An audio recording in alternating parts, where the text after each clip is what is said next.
Hello there, Paul and Paul here with a proof sample of Cormac on the Other Side of Midnight, which we're going to unbox and show you. These were delivered from our manufacturer during the UK Games Expo. So we'll take the lid off. You can see that this game, we didn't hit the stretch goals high enough to, we didn't get funded high enough to unlock miniatures, so the game box is obviously significantly thinner than we planned. Still a nice sturdy box. But because it's not quite as a wider box, it doesn't have quite the depth that we thought it might. We've obviously redesigned it so that all of the boxes are going to have these. Sort of black borders like that. Still look really lovely. So there's the rulebook. Now the aim was to make a rulebook of 16 pages, and we've done it. It actually is exactly 16 pages. And hopefully you'll find that a very concise and clear guide. Many of the scenarios have additional rules and things like that that are unique to them, and they're presented in this scenario book, which is significantly thicker than we planned. It's not 16 pages. It's not 16 pages, no. So you've got a tile identification on the back rather than a code. You will find that will become increasingly intuitive as you play through. These are the revelations entries in the blue boxes, quite a lot of them. Then once you get past those, you're into the scenario section with some artwork that's included in this really lovely book. So yeah, that's the scenario book. Then you've got the dual layered dashboards, which are really very sturdy. You've got nice bit of artwork on the back of those. And it says here, the hero's journey begins, and at last it does. So you've got two of those, one for Cormac and one for Grania. Then we've got the acrylic standees, sheet of acrylic standees for the Cormac game. And then stands for those, which obviously you pop out of there and then you just slot those in by the tab. They've got a protective film over it by the look of it, so they'll probably look brighter once you're... yeah, that's right, yeah. Then we've got these, which are dice sample bags. So this is the size of the D12 round tracker, but they've included in here, with your big chunky D12, the actual colour that the D12 will be, which is this nice blue colour, but the numbers will be gold. We've got the acrylic cubes, tracking your attributes and things like that. And then we've got the deck of skill cards, which will be the skill cards for Grania and for Cormac, and the name of the character is down there. It just says skill cards on the back, and you've got a set of 12 for each one. Got a couple of decks of cards. Should be nice colourful backs that are very clearly marked as to what deck they are, so identifying what decks you're using during play couldn't be any easier, really. Of course, obviously, if they're upside down, that's no good. You might as well throw them away. There's a scroll deck. That only happens when I'm playing. They end up on the floor. There's the Heart of Darkness card, which you'll break out when you want to track the wounds of bosses and very powerful enemies, which do tend to be the bosses. So you track your 10s and your units. So that's all pretty self-explanatory, tracking quite a lot, so you don't have to have a lot of dice out for the enemies that have vast amounts of health. They're few and far between, but they are in there, and obviously if you're playing Denizens of Midnight it's useful there too. Sinkhole of Evil cards, you've got decks that are specific to the young Cormac experience, so you've got Sinkhole of Evil as well, Shadow Within. There will be a Raised by Wolves deck, that's probably in the other bundle. And then you've got equipment cards. I'll show you the other side so you can see some of the artwork there.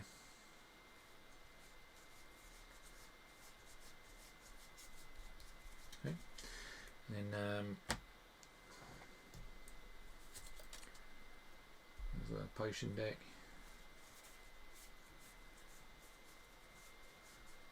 Treasure cards.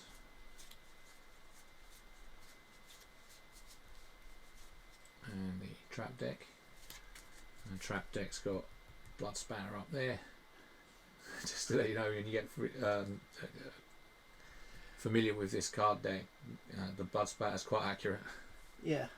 Spike pits, falling black, spear traps, poison gas, and darts. It's all quite nice. Well, it certainly makes the dungeon colourful. Got your treasure deck there with your druid stones. Beautiful. Right. And player aid, actions and icons. Quick recap there. Game round recap on the flip side. 2 of those, 1 for each player. Then you've got your Twilight cards for your near-death experience. If your character is reduced to 0 in any attributes, so they go into the light, you put your token on there and you make your tests as you draw the cards. You either revive or you go into the light and die. You said that with far too much relish. That's the old games master in me, mate. Can't help it. You gotta make your players suffer a bit, otherwise the rewards aren't valued. Right. Okay. That's it. This is it's like life. It's the hero's journey, mate. If it doesn't test it, it doesn't require a hero. This is the enemy scrolls. So you can have a look at those. You can see the artwork for the enemies presented there on the tarot cards. Gives you a little bit more room to show them off. Blight Wretch, and you've got Calcian there. Calcian, of course, before. This is after his experiences in the expansion Reaver, where he's been corrupted by the darkness and he appears as a villain in Cormac.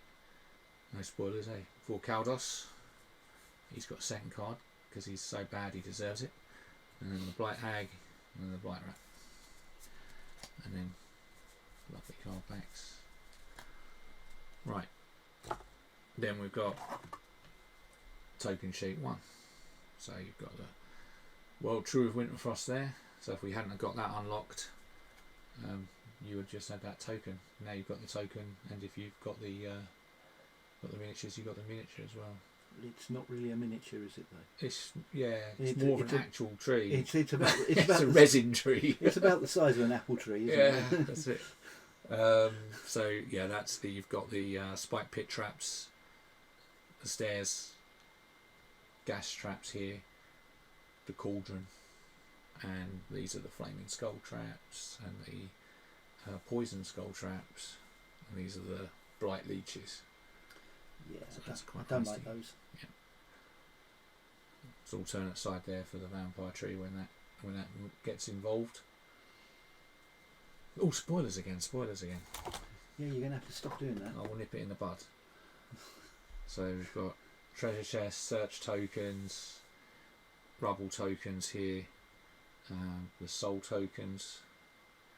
So you see you've got 10s, 3s, and then on the flip side you've got the other denominations. And then these are the traps. This is the traps once they've been sprung. Before they're sprung, they glow, so you can see them really easily. Except you can't. Yeah, your characters won't be so lucky, I doubt. So the 3s have got 1s on the reverse side, and the 10s have got 5s on the reverse side for the souls. You've always got plenty of souls, no worries about that. And you've got the treasure chests. Obviously, you flip them if you get a treasure chest open. Flip them to the open side. So yep, all of the stuff of the trusty dungeon crawler. And these will be the tiles. So let's punch a few of these because I haven't had the opportunity to do that. But they're coming out quite well, aren't they? They're not arguing with me. Oh, look at that! I popped that by mistake. This is like, right. So Christmas hasn't seen all these. That is the hero card for Cormac McCart. So he starts play with sword mastery, longsword, and short sword.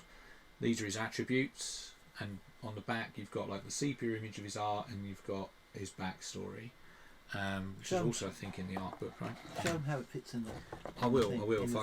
I'll just get back to the board that I buried, which is at the bottom, of course. Yeah, and then I'll pop that in there, so you can see that it slots in like so, and that these all have this thread that indicates what the number, the number tells you what you have in that attribute, which is faith, and the weave connects them.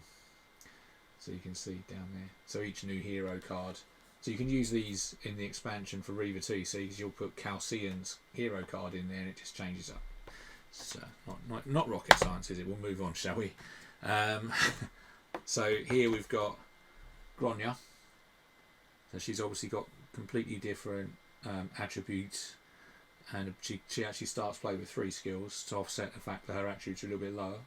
She's still growing up. She's not quite a woman yet. And there we go. That's her backstory and her little bit of sepia art there. And then you've got the swamp tile on the back. You've got the thinning veil there. You're going to be shuffling those tiles up during play for the random tile stacks. Oh, we've got 2 You're breaking standing stones. I'm wrecking it, mate. You're wrecking the joint. Yeah. Standing stone tile and graveyard. Anyway, so you can see the quality there, and some of these tiles will feature in the Thinning Veil release and other releases, and some of them won't. There's only so many sort of T-junctions and things like that you're going to want, but you've got the shrine there, rope bridge, archive, dolmen, all done by Henning Ludvigsen, who is amazing. So you go, plug there for Henning. If you're producing a board game, hit him up, because he's brilliant to work with, and he's a fantastic guy. There's that sheet, and then the double tiles.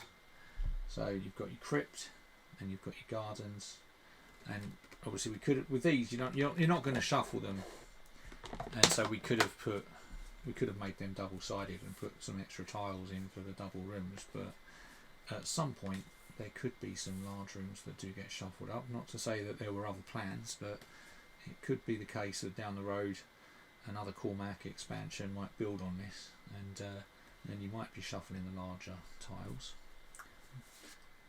What did you say about spoilers? Oh yeah. yeah, I'll learn, won't I? Anyway, so that's the Cormac set, which I shall hastily attempt to put back in the box, and I'll be at least partially successful in doing so, I'm sure. You'll get obviously a plastic tray insert that will come with it as well. Like I say, these are proof samples, not a production sample, so this is basically so that we can see that all the colours were right, all the cards were right, layouts are right, tokens are right, all of that kind of stuff, to make sure that all of that was signed off on and as we wanted. But it's not the final production piece. You're not going to see like the plastic trays, and that's why it doesn't have the dice and things like that, because we haven't got around those. Those are being produced right now, but they weren't at the time, because this is a month ago, and obviously they were produced prior to their meeting a month ago. Right, let's get everything back in here a little bit more expediently, because I don't want to take up too much of your time, and we've got more to show you, because not only were we supplied with this magnificent game, but we have also got this magnificent expansion for this magnificent game. It's like magic the way it changed. So, Denizens of Midnight, also in the black rim box. I'll pop that there. Your scenario book. Extra tiles there with their key, so you'll know which ones are which. Reaver's ones are actually numbered, that just to help you out a little bit with that. I believe we numbered them. Did we number them? I think we did. Maybe we didn't. I don't know. Can't remember. We'll have a look, because we might have that too. A little bit of a spoiler. There's Celtic, Walled Gates of the Forgotten, Pillars of the Eightfold Path. 4 scenarios in that book. There's a little pronunciation guide in there too. You can correct us if you find our pronunciation guide is incorrect. It's your game. You can surely tell us how to pronounce it. Well, you can tell us if you want. So anybody who can speak Irish, Celtic, whatever, yeah, please get in touch. Bachi. We've got the binary moisture evaporatory thingy. Yeah, that's it. Yeah. So we've got Moribund here, we've got Celtic, we've got Kianasak, and you've got Decora, the many-legged. so they all pop in there. Moribund's still nice. my favourite. Yeah, I know you've got a bit of a soft spot for him, haven't you? But you didn't stop you twatting it. I mean, didn't stop you attacking him and taking him out. I felt bad about it, but I So still you've got your card pack there, which is your artifact cards. Should we have a look at them? Should we get that open? Let's get that open. There we go. Have a little look at the artifact cards. So you got the. Oh, this is actually quite. This is quite spoilery, really. Hopefully they can't see them that well. They're lovely, aren't they? Beautiful artwork. Right, artifact deck there. Extra artifact cards. Do your Jedi mind trick, make them Yeah, that's right. Yeah. You didn't see those cards.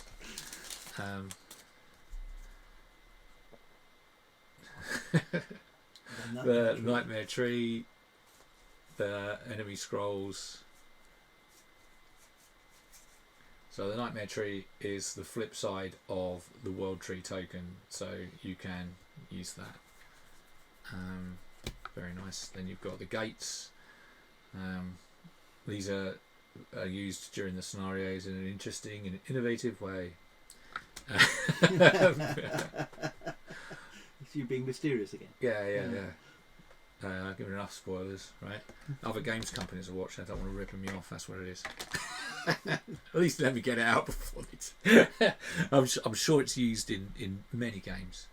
Then you've got the Seven Sisters and the Menia. So yeah, nice. And then you've got the. I think it's a lagoon. We call it the lagoon. The lagoon. Yeah, yes. the lagoon. Yeah. Yeah. There were some heated debates over what we would be calling the different tiles, and it didn't come to blows, but we had a few thumb wars. That's how we resolve disputes at the House of Triskelion. You got to have good thumbs. All right, so that's. And if you don't let Denizens Paul of win, he Viking. doesn't give you copies. Well, we didn't show the back of the box on the last one, Oh. but see, even the backs of the box got a nice bit of artwork on them. Yeah. All right, and then going to turn into a very long video probably, but there you go. Maybe we can edit it into 3 short. No, let's not do that. This is Reva, which I think is the ace in the hole, or maybe the crowning jewel or something of this The crown in the ace, of this project, yes, because it ended up being that it took on a life of its own during the creation process, and I've ended up with something. I think we'd quoted this at an ambitious. We had like ambitious specs, and we were really able to flex with this a little bit, which was nice. So yeah, let's. It's a fun expansion to play. There's your storybook if you went all in, or if you picked up the storybook. So some fantastic stories in here. Also, I've got to say that as I wrote one of them. But we've also got a piece by Bogdan Fangdanovich, and a piece by J.C. Spark. So yeah, beautiful looking book. Art of the Veil.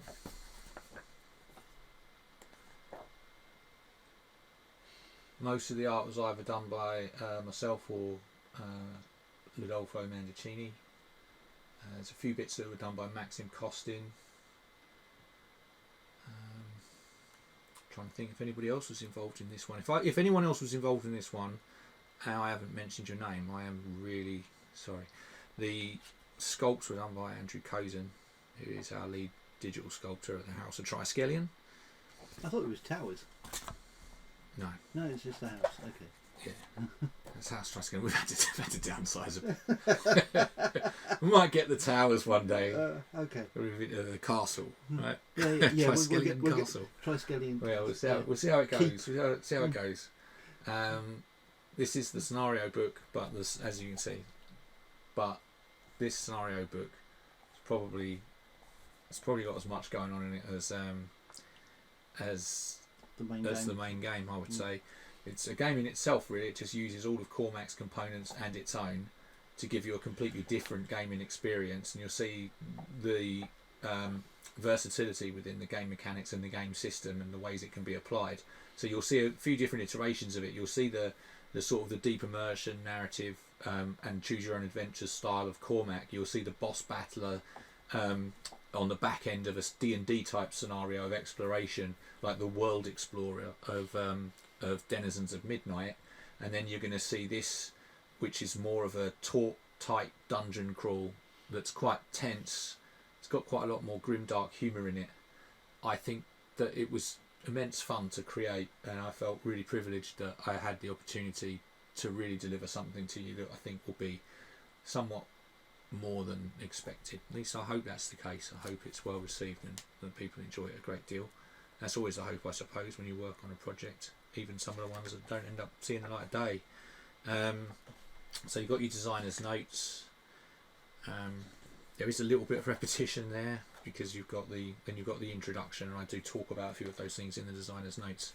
But then you've got a lovely bit on the patrons. Now, obviously, anybody that's been keeping up with the updates knows I've covered quite a lot of ground with the patrons. So you have a lot of this information. This is stuff you haven't seen, which is on Elsewhere. So you have the city of Elsewhere, and you've got a really nice presentation over the next few pages of the lore of Elsewhere. So you get to know what it's like on the other side of midnight, who are the major players, and the stages on which they play. And then you've got a few extra rules for this expansion. This nice bit of flavour text here. This writing's a piece that I wrote from the Imperator of the Sequestered Moon to the King of Elsewhere, and it was really good fun to write. And then you get into the scenarios. You've got a nice big map. So we did have these in the different size, and when we saw them, it was like, no, they've got to be big, over a full page spread really. So you've got 8 different scenarios that can be played for 5 different ways, but 2 different ways for each of those 5 patrons because of the boons and the different side quests you can get. So really the replay value in this game is immense. Yeah, so as you can see, it's printed up really nice. I'll probably wax lyrical about it a bit much. We dropped the blue text boxes on the Revelations entries in this one, and you have to let us know when you get it which you prefer, but I think that I prefer this sort of cleaner thing. Don't know, Paul and I had a sort of a difference of opinion over that. We'll wait for your feedback. Then we've got the resolutions section after Revelations, and then you've got the ad for what we hope might come in the future. I put this in because when I was a kid, I would collect these comic books, and in the comic books you'd often get an ad that would be a full page of a cover of a comic you might not see. You might not get lucky enough to get along to the comic book shop and pick them up, or maybe you wouldn't have the pocket money or whatever at the time, so you would be unable to pick it up. But you'd see the covers of things that you might not ever even get to read, but they were always sort of evocative.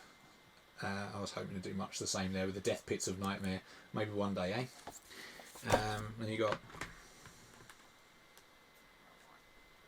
Calcian and Barian's hero cards, and you've got, again, as you can see, like the sepia art and the backstory for them, much like with Cormac, so that's really nice. You use the dashboards from Cormac. Then, oh yeah, you're right. So you've got the film. Yeah. These are the standees for Reaver, obviously. So you've got those. Oh, I just popped out. That's how easy they come out. There you go. You won't have any trouble getting them out. Then you've got a really big, thick deck of cards. So you've got the treasure cards there. Like I say, these are proof samples, not production samples. That's why you get the marks like that on them. Just produced in a different way. So, right, let's actually see if I can show you guys some of the treasure cards. A lucky horseshoe. But yeah, you got to remember you're in a magical realm in this one, so there's quite a lot of deviation from what might have existed in sort of a Celtic, latter Iron Age environment. But there is, even within Cormac, some of that. If you're there for the historical authenticity and accuracy, there's going to be a few surprises for you. But at the same time, having said that, there is a lore reason for that, which I will not go into. Hopefully we'll get the opportunity to reveal it as the game progresses and more thin veil product line things come out, and you get to delve deeper and deeper into the world of Innisfail. That's the plan. Hopefully all of you will come along with us and you'll tell all your friends, and they'll all join, and we'll have a big merry band exploring Innisfail together. Another trap deck there, completely different traps that you can either put in or take out and use as their own for this expansion. We can mix them up with the Cormac ones. What was you going to say, Paul? I was going to say, because a fresh set of ways to die. It's always welcomed, isn't it? Right, I think so. Yeah, you're needing, because the traps before weren't lethal enough, right? Yeah, exactly. I mean, if it's not bad enough falling into a pit and being skewered, you can get blown up in this one. It's showing you the spawn deck there with the colours corresponding to the gates and the locations on maps. You'll find that some of them have got little marks for this symbol here, which is the serpent symbol, and that serpent symbol will indicate special events, triggers and things like this that go on there, all unique to the scenarios. Then you've got relic cards, quite a big relic deck for this, and you're going to want to pick up as many of these as you can, because they really do enhance the characters and your chances of survival. Some of them are actually integral to completing the objectives and the side quests in your scenarios. And then we've got the mini USA cards again, so you know that those are the skill decks. So you've got Calcian and Baron's skill cards. Baron's are fantastic. She started out being seemed a little bit sort of underpowered and slightly sort of too much like a support character, and then in the end it was like, actually these are fantastic, the way that you can get a lot out of the character. I got quite good at playing her during the playthrough. I really enjoyed it. This is your player aid, so you've got another player aid there. There is a slight difference on this one. We've got the tile effects. When you finish a round or are performing certain actions on certain tiles in this, you gain these benefits and these effects. Sometimes they're drawbacks actually, and so you need to be aware of that. So we've put one of these cards in. Okay.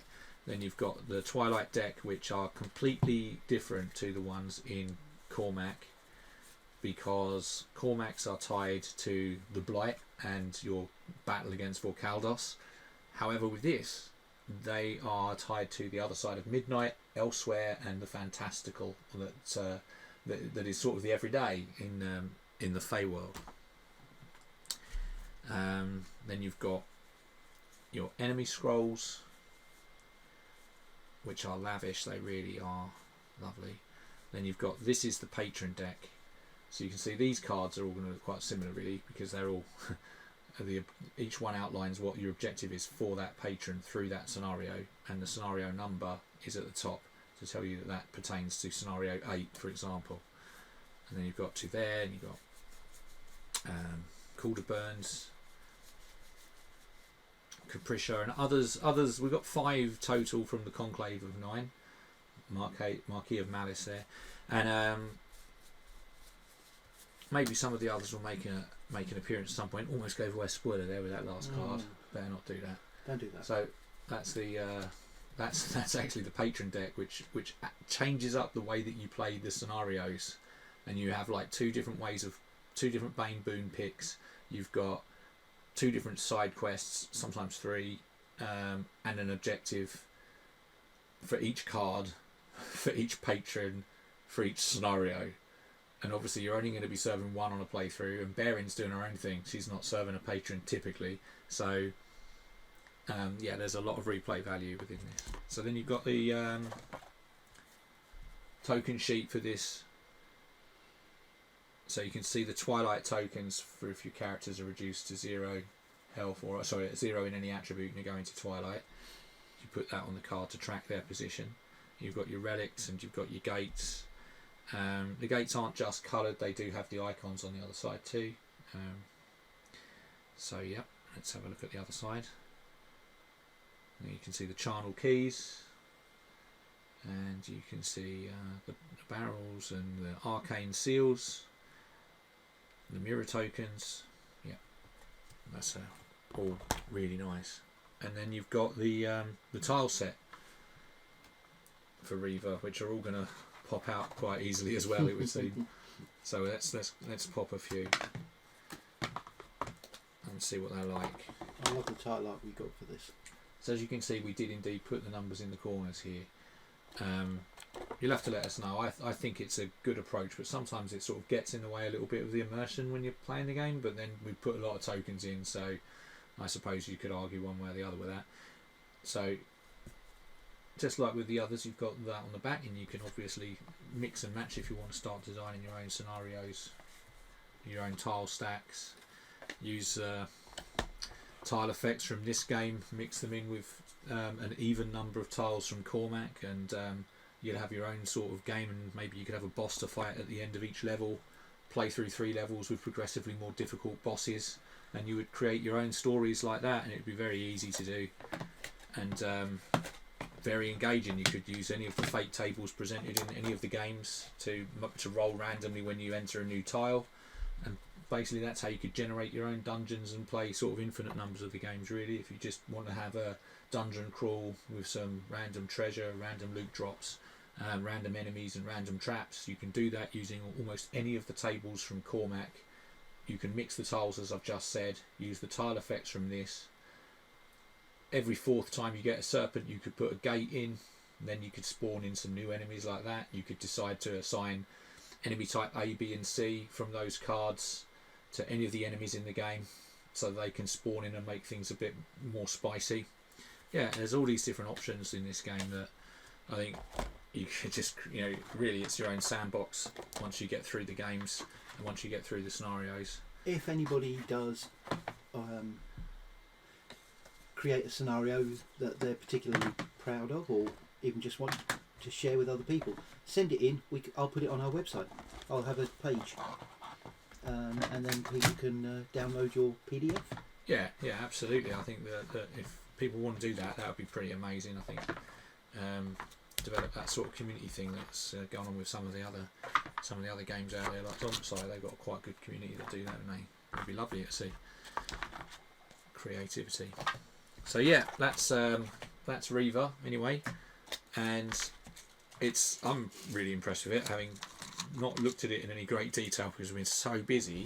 I've obviously gone over it to make sure that the cards and things were okay. Mostly I've seen it through files. Paul's had a good look at these card decks and things, and it's been a really, really hectic time since we got these. Just a bit, hasn't it? It's it's been amazing. The proofing period, which I did do a little update about. The proofing period was the e-proofs were a tour de force of a sort of a month through that, and I didn't expect it to take that long. But I've done it before, so I didn't really know. Don't really know what to expect all the time. But that was a bit longer. This took a couple of weeks longer to create than I thought it would. But then it's much more lavish than perhaps I thought it was going to be. It ended up becoming a much bigger, more expansive game. I think you're going to really enjoy it. And we're not going to be too late. I think that the game's probably going to be delivering realistically in October. So that's the current timeline anyway. Obviously, we've got to sort out shipping and things like that once the production run's finished.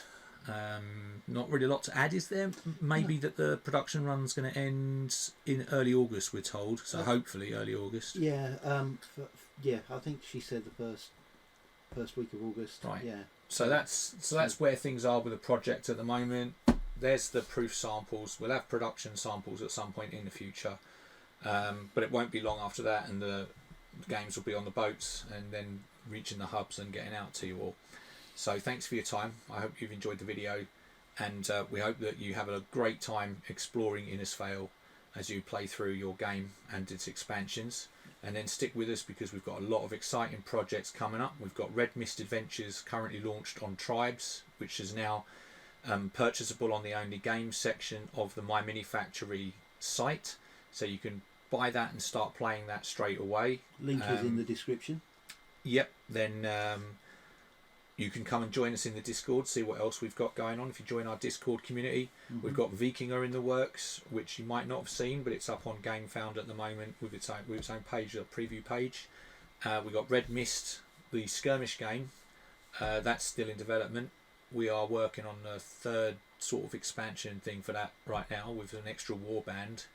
And we're sort of just looking to the future. We've also got Vril Black Sanctum on the way, which I've been writing the rulebook for over the last few weeks, and that's that's coming together really well. So And that will also be on Tribes. That's one I'm particularly excited to see come to life. Anyway, if you're still with us, well done for just staring at my hands and the box for 5 minutes whilst we ramble on about stuff. And 2 disembodied voices. Yes, if you want to see more videos like that, well, you are a peculiar person. But thank you very much for watching.